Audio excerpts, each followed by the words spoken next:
Predavač u uvodnom dijelu nastoji da pojasni razlike između materijalnog i duhovnog kroz tumačenje poruke Isusa Hrista. Također, predavač ukazuje na vrijednost duhovne obnove svakog čovjeka, te da je duhovna obnova preduslov za svaki drugi napredak. Na primjeru jedinstva Europe, predavač vješto ukazuje na to da je trka za zaradom i ekonomskim prestižem stavljena daleko ispred kulturnih i duhovnih vrijednosti, naglašavajući da Bosna i Hercegovina sa svojim kulturnim i geografskim karakteristikama i duhovnim identitetom pripada Europi.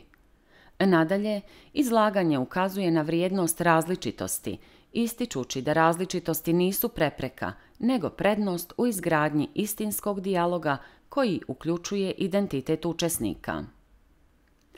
Na kraju predavač, budući da dolazi iz Mostara, daje za primjer grad Mostar kao grad susreta religija, te kako vrijednost razlika može biti zloupotrijebljena na najgori mogući način.